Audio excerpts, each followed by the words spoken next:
रात के 10 बज रहे हैं और 10 बजे एक बड़ी खबर सामने आ रही है। जी हाँ, हिड़मा का ये करीबी और हिड़मा के साथी जो बटालियन नंबर 1 को संभाल रहा था और माडवी हिड़मा जब जिंदा था तब एक बड़ा कमान दिया था, एक बड़ी जिम्मेदारी दिया था। उस नक्सली ने आज हैदराबाद में जाकर आत्मसमर्पण किया है। चलिए इस पर आपको विस्तार से जानकारी दे देते हैं। नमस्कार, मैं विशाल कुमार गोमासे और आप बस्तर लालटेन देख रहे हैं। अगर आपने अभी तक बस्तर लालटेन को सब्सक्राइब नहीं किया तो कर लीजिए। दरअसल देखिए, बस्तर का अगर सबसे बड़ा माओवादी अगर कोई था तो था वो माडवी हिड़मा। और माडवी हिड़मा के जिंदा रहते रहते बटालियन नंबर 1 की जिम्मेदारी बारसे देवा को दिया गया था। पहले आपको बटालियन नंबर 1 के बारे में जानना जरूरी है।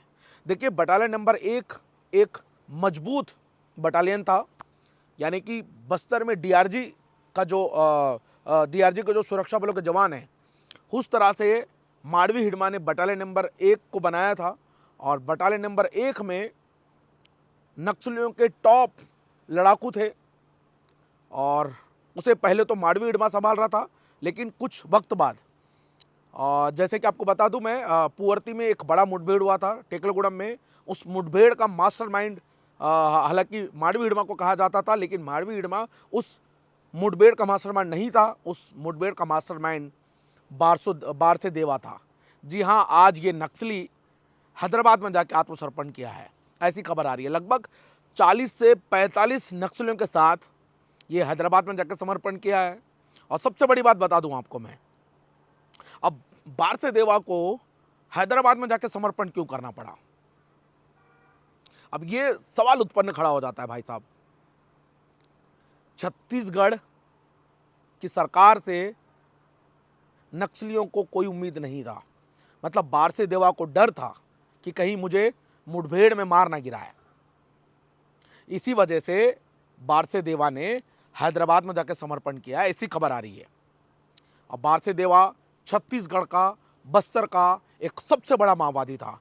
माडवी हिड़मा के बाद अगर किसी का नाम था तो वो बारसे देवा का था। और बारसे देवा ने आज समर्पण किया, ऐसी खबरें लगातार आ रही है।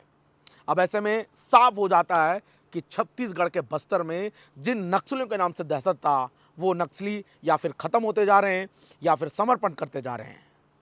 और बड़ी खबर है, अगर बारसे देवा अगर समर्पण करता तो अपने आप में एक जो डेडलाइन दिया था अमित शाह ने कि आने वाले 2026-31 मार्च तक हम नक्सलवाद को पूरे देश से समाप्त करेंगे, और ये संकल्प पूरा होने वाला है अगर बारसे देवा समर्पण करेगा तो। इसके अलावा भी नक्सली हैं, लेकिन बस्तर के जो मोस्ट वांटेड नक्सलियों में से जो गिने जाते थे वो एक माडवी हिड़मा था और एक बारसे देवा था। अब आपको बारसे देवा के बारे में जानना जरूरी है, आपको समझना भी जरूरी है। देखिए, बारसे देवा बस्तर का ही रहने वाला है।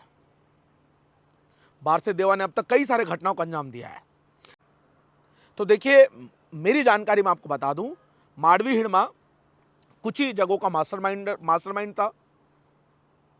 और ये जो पुअर्ती में जो घटना हुआ था, जो बड़ा इनकाउंटर हुआ था, उस मुठभेड़ का मास्टरमाइंड माडवी हिड़मा नहीं था, बल्कि ये बारसे देवा था। आज हैदराबाद में जाकर समर्पण कर रहा है। लगभग 40 से 50 की संख्या में जाकर समर्पण करने वाला है, या फिर क्या है, ऐसी खबर आ रही है। ये आधिकारिक पुष्टि नहीं है, अभी तक कोई फोटो वीडियो कुछ नहीं आया, पर खबर यह आ रहा है कि रात के 10 बजे बारसे देवा ने समर्पण जाके किया है। अब कुछ लोग ये भी सोचेंगे कि टिप्परी तिरुपति कहीं यहीं तो नहीं है, तो आपको बता दूं, बारसे देवा अलग है और टिप्परी तिरुपति अलग है, देव जी अलग है और देवा अलग है। तो आप देवा को देव जी ना समझे और देव जी को देवा ना समझे, तो कुल मिला के एक बड़ी सफलता होगी। और आज अगर बारसे देवा अगर समर्पण किया तो अपने आप में एक बड़ी सफलता होगी। फिलहाल ये जानकारी ठीक लगे तो इस जानकारी को ज़्यादा से ज़्यादा शेयर कीजिएगा और साथ ही बस्तर लालटेन को सब्सक्राइब कीजिएगा। कल और अगर हमें जानकारी मिलेगा तो वो भी आपको विस्तार से बताने का प्रयास करेंगे। फिलहाल धन्यवाद।